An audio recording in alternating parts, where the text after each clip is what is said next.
नमस्कार जोहार। नई दिशाएं में मैं कीर्ति चौहान आपका बहुत बहुत स्वागत करती हूँ।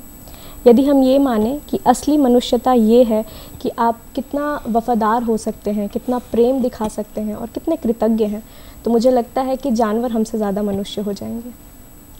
हम मनुष्य आपस में करुणा और दया जैसे भाव एक दूसरे को ज़रूर दिखाते हैं, क्योंकि हम बात कर सकते हैं, एक दूसरे की भावनाओं को समझ सकते हैं।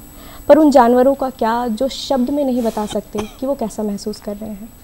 इन्हीं बेज़ुबान जानवरों की दरिद्रता समझते हैं हमारे आज के मेहमान गोपाल जी, और डॉग के रेस्क्यू से लेकर के उनकी फीडिंग और उनका इलाज जैसे कई तरीके के काम करते हैं।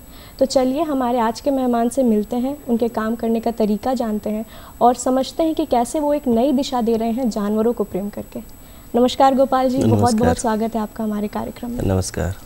सबसे पहले तो जो आपके डॉग्स का रेस्क्यूइंग का और अडॉप्शन का जो काम है वो शुरू हुआ, तो वो कैसे शुरू हुआ वो जानना चाहेंगे। जो डॉग का रेस्क्यू का काम है वो लॉकडाउन से स्टार्ट हुआ था जी। क्योंकि लॉकडाउन में बहुत सारे रेस्टोरेंट्स सारे बंद थे और लोग घर से नहीं निकल रहे थे, तो जितने भी स्ट्रीट डॉग्स थे उनको खाना नहीं मिलता था।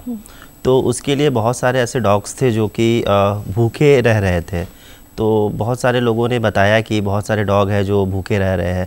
बेसिकली लालपुर वाला एरिया हो गया या फिर रातू रोड वाला एरिया हो गया, क्योंकि ज़्यादातर रेस्टोरेंट वगैरह सब इसी सब एरिया में थे और बाकी बंद हो गए थे, क्योंकि बहुत सारे स्ट्रीट डॉग थे, इन्हीं पे निर्भर इसी पे थे। जो भी रेस्टोरेंट था उसका बचा खुचा खाना खा के।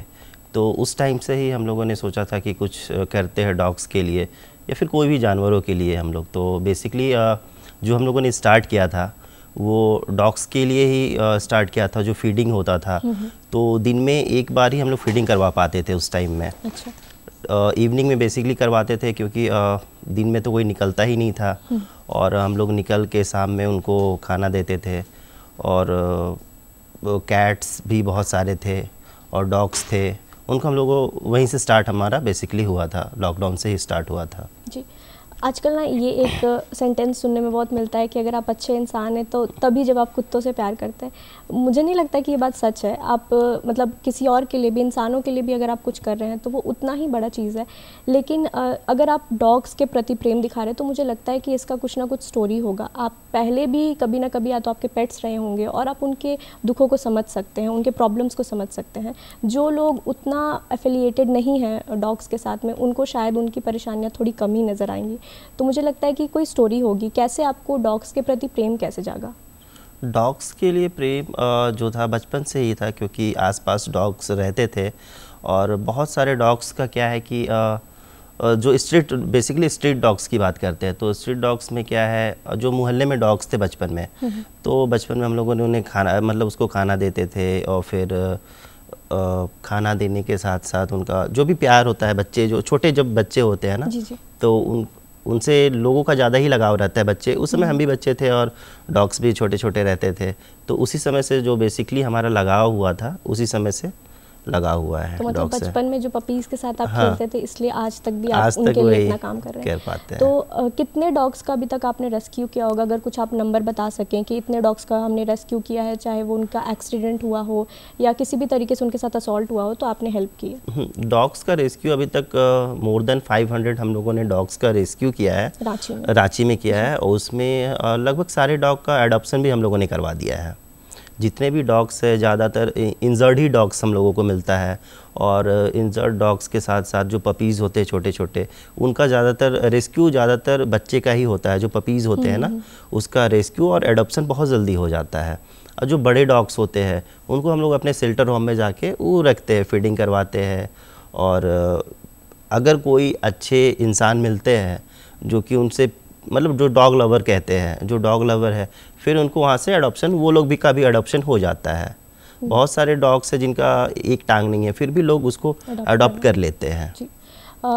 थोड़ा बहुत आपने बताया कि आपके काम करने में आपके पास शायद शेल्टर भी है। मैं पूरा प्रोसेस जानना चाहूँगी कि मान लीजिए आपको एक जानवर मिला, एक डॉग मिला जो कि इंजर्ड है, हो सकता है कि रोड एक्सीडेंट हो गया हो, वहाँ से लेकर के उसको शेल्टर में रखना और अडॉप्शन तक का जो पूरा प्रोसेस है वो आप एक विस्तार में अगर बताना चाहें। जैसे कि कहीं से भी कॉल आता है कि कोई भी एरिया में एक डॉग का एक्सीडेंट हो गया है, तो पहले हमारा जो भी टीम मेंबर है वो जाता है, वहाँ से डॉग का कंडीशन देखता है कि डॉग का कंडीशन क्या है। वो लोगों की टीम है आपकी? हमारे पास 4 से 5 लोगों का ही टीम है जी।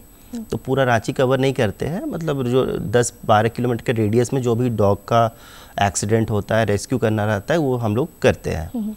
तो जो पहले तो एक्सीडेंट हुआ है तो उसका कंडीशन क्या है ये पहले हम लोग को चेक करते हैं। मान लीजिए डॉग क्रिटिकल ज़्यादा कंडीशन है या फिर पैर टूट गया है, जो भी इंजर्ड हो गया है, तो पहले हम लोग हॉस्पिटल लेके जाते हैं। हॉस्पिटल बेसिकली हमारे पास एक डॉक्टर है, डॉक्टर अजय, बहुत अच्छे हैं, नेचर के हैं, तो उनके पास हम लोग लेके जाते हैं डॉग को। वो पहले वो ट्रीटमेंट स्टार्ट होता है। ट्रीटमेंट के समय हमारा जो डॉग है वो हमारे घर पे ही रहता है, जो हमारा बना हुआ है, क्योंकि शेल्टर से लाना और रोज़ चेकअप करवाना वो पॉसिबल नहीं है, क्योंकि हमारा शेल्टर होम है ओरमांझी में। अच्छा। तो ओरमांझी से रांची लाना और ले जाना 20 से 30 किलोमीटर का डिस्टेंस बहुत हेक्टिक हो जाता है, इसलिए रांची में ही रख के हम लोग उसका इलाज करवाते हैं। अगर वो डॉग अच्छा कंडीशन में रहता है, कि अगर मान लीजिए उसका डॉक्टर ने बोला कि ये 8-10 दिन में ठीक हो जाएगा, तो फिर हम लोग उसका इलाज अच्छे से करवाते हैं। अगर इलाज अच्छे से हो गया, अगर वो बचने लायक है, तो फिर हम लोग उसका एडॉप्शन के लिए एक हमारा छोटा सा ग्रुप है, फेसबुक पे भी है और इंस्टा पे भी है और व्हाट्सएप ग्रुप भी है। उस पर हम लोग उसका फ़ोटो वगैरह सारा कुछ डालते हैं, जिससे कि जिनको भी अगर वो डॉग चाहिए एडॉप्ट करना हो तो वो हम लोग एडॉप्शन में डाल देते हैं। तो बहुत सारे लोग हैं जो लेते हैं, अगर नहीं एडॉप्ट कर पाते हैं तो फिर हम लोग शेल्टर होम में जाके उसको रख देते हैं। अच्छा, डॉग्स की अगर इंजरी की बात करें, जो डॉग्स आपको इंजर्ड मिलते हैं तो क्या क्या कारण से होता है? एक तो मैं भी समझ पा रही हूँ कि एक्सीडेंट्स की वजह से ज़रूर मिलते होंगे, क्योंकि मुझे लगता है कि हाल में शायद 1 हफ्ते के अंदर ही मैंने 2-3 रोड किल डॉग देख लिए हैं। अगर हम थोड़ा सा भी डिस्टेंस कवर करते हैं ना, मान लीजिए अगर आप 50 किलोमीटर भी जा रहे हैं ना रोड से, तो आपको 2-3 रोड किल तो आराम से दिख जाएंगे। तो एक तो ये रीज़न मैं भी समझ पा रही हूँ। इसके अलावा और क्या क्या रीज़न्स होते हैं? मेजर रीज़न रोड एक्सीडेंट ही होता है, बाइक से, कार से, ट्रक से होता है। और जो भी बाइक से या कार से होता है एक्सीडेंट, उसमें बहुत सारे डॉग बचने का बहुत सारा चांसेस होता है, लेकिन आसपास वाले लोग करते क्या है कि कोई उसको, किसी के पास उतना नॉलेज नहीं है या फिर अवेयरनेस नहीं है, जो कि उसको उठा के हॉस्पिटल, कोई भी वेटनरी डॉक्टर नहीं मिले तो कोई भी डॉक्टर के पास अगर आप ले जाते हैं तो डॉग का नॉर्मली अगर इलाज होता है तो वो डॉग बच सकता है, लेकिन वो डॉग को वैसे ही रास्ते पे ही छोड़ देते हैं। तो एक गाड़ी अगर वो मार के गया है उस डॉग को, तो बाकी का जितने भी गाड़ी आता है वो उसको कुचलते हुए पार हो जाता है। तो एक तो ये रीज़न हो जाता है। और इसके अलावा हम आजकल बहुत सारे ऐसे सोशल मीडिया पे हम देखते हैं कि डॉग्स के साथ या तो शायद असॉल्ट के केसेस बढ़ गए हैं, या फिर क्योंकि अब सोशल मीडिया पे अवेलेबल है सब कुछ और हमें दिख रहा है, तो हमें लगता है कि नहीं, आजकल उनके साथ क्रुएलिटी ज़्यादा बढ़ गई है। सेक्सुअल असॉल्ट्स भी हम देखते हैं कि डॉग्स के साथ होते हैं, तो ऐसे भी केसेस आप देखते हैं? हाँ बिल्कुल, रांची में ही बहुत सारा ऐसा केस हुआ है। हरमू में एक केस ऐसा ही हुआ था, जिन्होंने पुलिस कंप्लेन भी किया था। अच्छा। और वो बच्चा भी पकड़ा गया था। तो रांची में भी बहुत सारे ऐसे केस है जो हम लोगों ने देखा है, और जनरली बाकी पुलिस वाले लोग उतना ध्यान देते नहीं हैं सब छोटे मोटे केस पे, तो इसके लिए केस आगे बढ़ नहीं पाता है। गोपाल जी, आपने बताया कि आप 500 रेस्क्यू कर चुके हैं डॉग्स के अभी तक। मुझे लगता है कि जब आप उनके साथ में इतना समय बिताते हैं, चाहे वो आपके अडॉप्शन शेल्टर में ही हो या फिर उनके इलाज के दौरान भी, तो लगाव हो जाता होगा। तो ऐसे में कोई एक रेस्क्यू केस, कोई एक ऐसा डॉग जो आपके जहन में आज भी रह गया क्योंकि आपको उससे इतना लगाव हो गया, या फिर उसके साथ इतनी क्रुएलिटी हुई थी कि आपके दिमाग से शायद वो सीन अभी तक नहीं हटता है, तो ऐसा अगर आप कोई रेस्क्यू केस हमारे साथ शेयर करना चाहें? रेस्क्यू था हमारा, हुआ था, जो एक कॉल आया था, सुबह सुबह ही कॉल आया था। हो गया 1-1.5 साल पहले की बात है।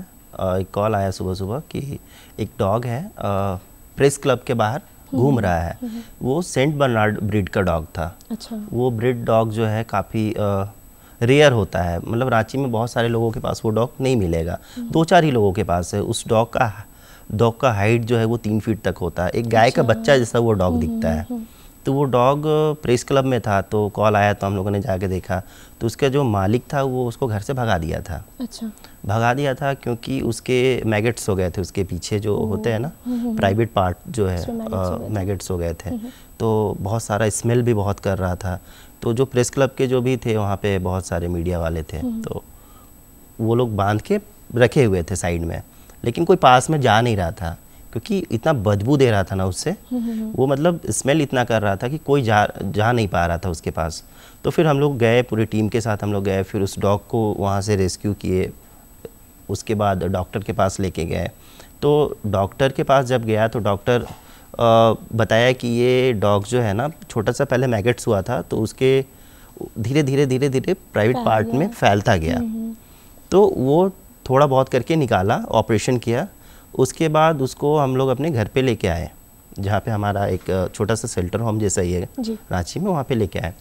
तो जब उसको हम लोग लेके आए तो रोज़ हम लोग हॉस्पिटल ले जाना पॉसिबल ही नहीं था, क्योंकि बहुत बड़ा डॉग था वो, 50 केजी कम से कम उसका वेट था। अच्छा। तो इतना बड़ा डॉग को रोज़ उठाना, ऑटो में लेके जाना तो बहुत मुश्किल होता था।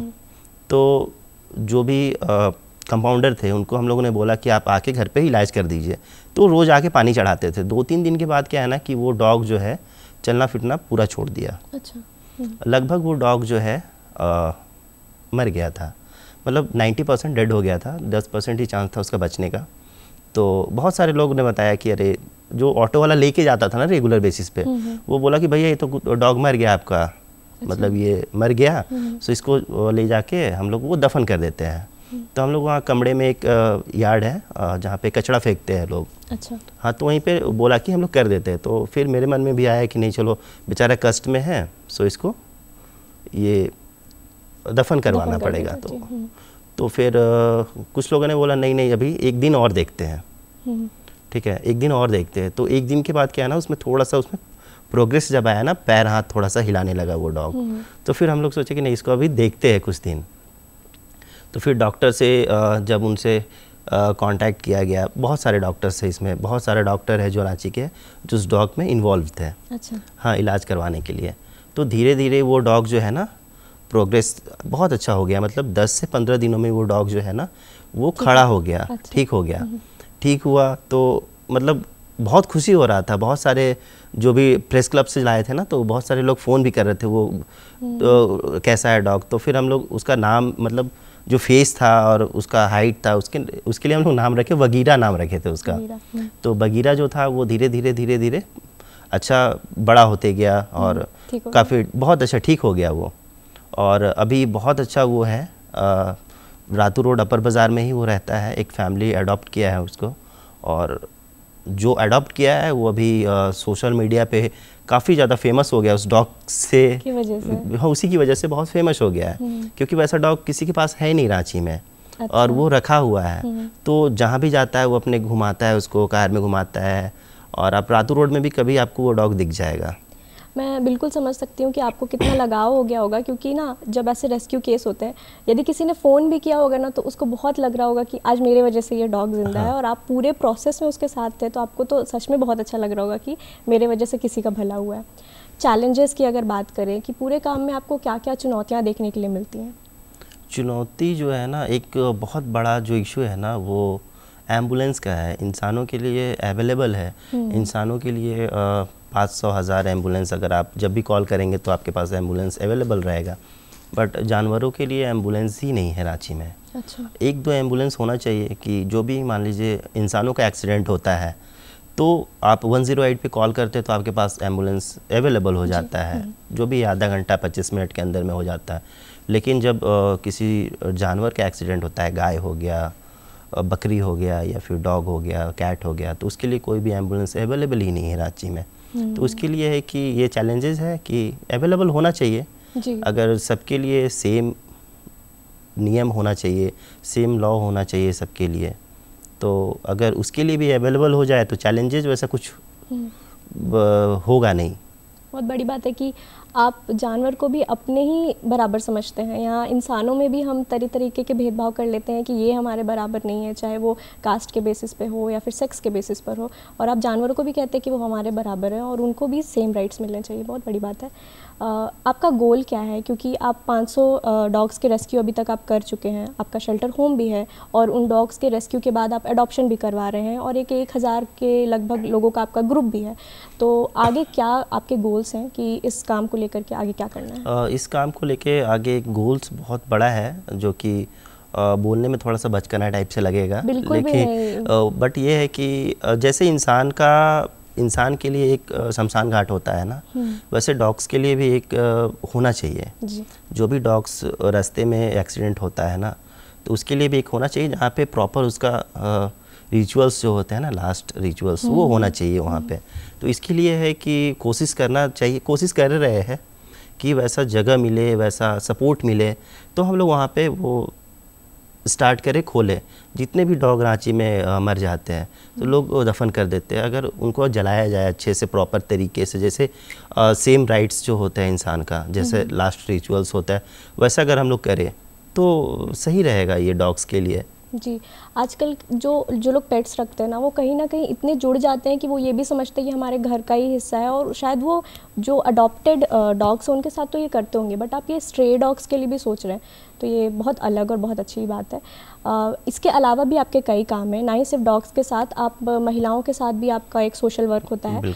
SHG ग्रुप की महिलाओं को आप स्किल ट्रेनिंग देते हैं, उस काम के बारे में थोड़ा सा बताइए। SHG ग्रुप में जितने भी महिलाएँ हैं ना, बहुत सारे एरिया की है, जैसे खूंटी हो गया, मांडर हो गया, और मांझी, चुट्टू, पतरातू, वहाँ की महिलाएं बहुत सारी हमारे साथ जुड़ी हुई हैं, जिनको हम लोग ऑर्गेनिक फार्मिंग का ट्रेनिंग प्रोवाइड करते हैं जी। जो भी ऑर्गेनिक प्रोडक्ट है ना, वो उनके छोटे छोटे जो खेत है, जो बारी बोलते हैं, बेसिकली बारी बोलते हैं गांव के भाषा में, जो भी उनका बारी है, छोटा सा बारी है, 10 से 5 डेसिमल का बारी है, उसमें हम लोग ऑर्गेनिक तरीके से जो भी सामान है वो उगवाते हैं। साग हो गया, सब्जी हो गया, कुछ फल हो गया, ये उगवाते हैं, और साथ ही साथ उसको हम लोग सेल भी करवाते हैं। तो इससे क्या है कि जो भी महिला है ना, उनको पहले कुछ मिलता नहीं था, मान लीजिए कुछ नहीं करती है महिला, तो अगर वो ग्रुप के साथ जुड़ी है, हमारे साथ जुड़ती हैं, तो हम लोग ये उनको प्रोवाइड करते हैं।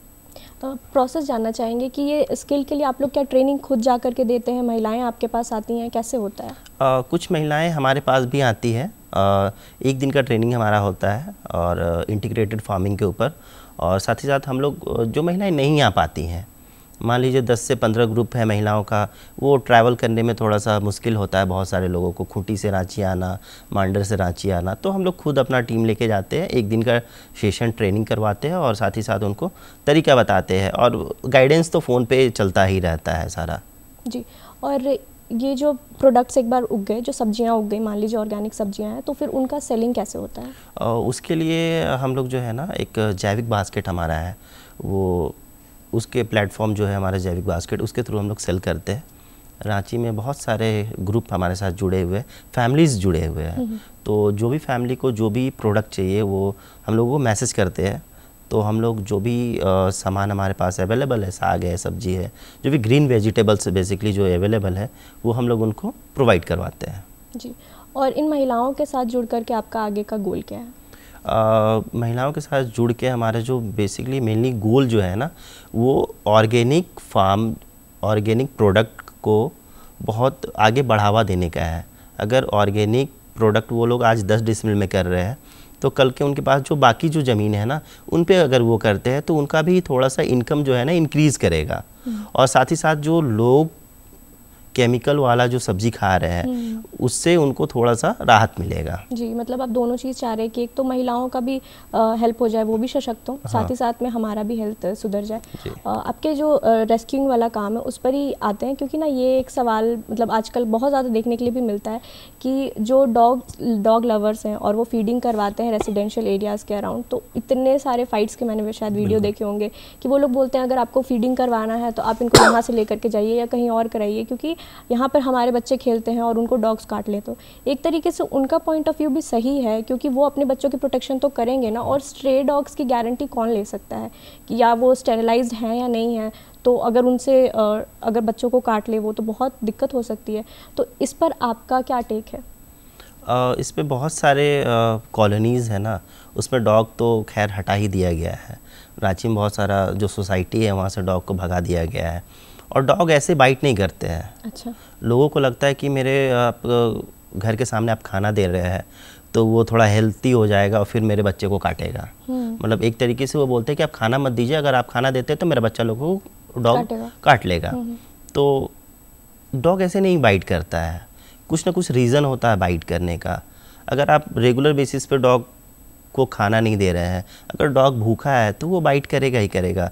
एग्रेशन होता है, अगर डॉग भूखा है उसको आप मार रहे हैं तो वो बाइट करेगा ही करेगा। कहीं ना कहीं क्या होता है कि बहुत सारे गाड़ी वाले जो है पहले ऑलरेडी उसके 4 डॉग है, एक को कुचल के चला गया है, उसमें भी एग्रेशन हो जाता है उसके कि अगर एक को कुचल के गया है तो देखता है कि अरे ये बाइक वाला आ रहा है ना, तो ये हमको कल काटेगा या फिर नहीं कुचल देगा हमको, बाइट कुचल देगा, तो उसको वो अपना बचाव के लिए वो काटता है उसको।